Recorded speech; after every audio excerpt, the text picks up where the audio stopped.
I once read a story about a man who was addressing a group of businessmen during the Great Depression, and during his speech he took out a white sheet of paper that had just a very small black dot right in the middle of it. And he held that piece of paper up for everyone to see, and he asked them, "What do you see?" And they all said the same thing. "We see a black dot." And he said, "Well, that's the problem, isn't it? We tend to focus on the one little black dot and fail to see the great field of opportunities all surrounding it."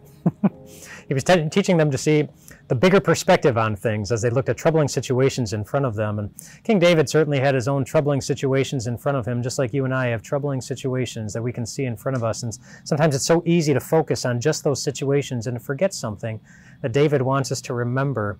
In Psalm 8, in verse 2, he says, God has set his glory above the heavens. In other words, he's kind of encouraging us to look up. When you get so locked in on the troubles in front of you, go look up. Look up in the sky, see if you can see the stars, see if you can see the moon.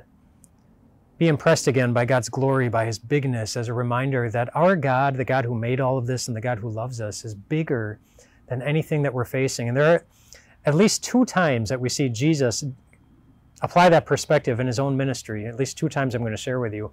One of them is when he and his disciples were out with at least 5,000 people. They were on a mountainside. Jesus had been teaching all day, and there were 5,000 men there, in addition to women and children. And they were all hungry at the end of the day, and they went searching for food. And they scrounged around and asked everybody what they had, and all they came up with was a couple of loaves and a couple of fish, 5 loaves and 2 fish. And they said to Jesus, "Well, what good is this going to do? It's not enough." And Jesus said, "Bring it to me." And he did. And then he looked up. And he thanked his Father in heaven for the meager amount of food in front of him. And then he told his disciples to distribute it. And they went out, and of course, Jesus fed the 5,000, more than 5,000. Jesus remembered there's a bigger perspective than what we see, and he applied it in his own life and ministry.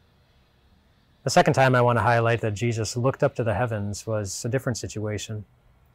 It wasn't hungry bellies that were in need, but our hungry souls. The ones that are sometimes far too focused on ourselves. The ones that are very self-centered. The ones that get so locked in on our own needs sometimes we fail to see even just the needs of our neighbors or the people even right next to you and me. And as Jesus was hanging on the cross, it says he looked up to the heavens.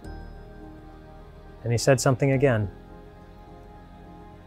my God, why have you forsaken me?" And we know the answer.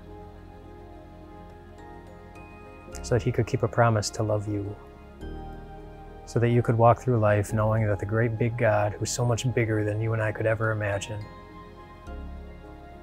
forgave you, loves you, and is watching over you.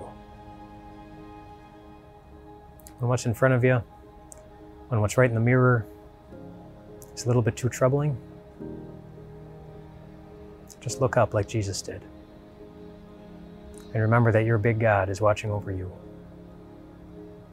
Rest well tonight, my friends.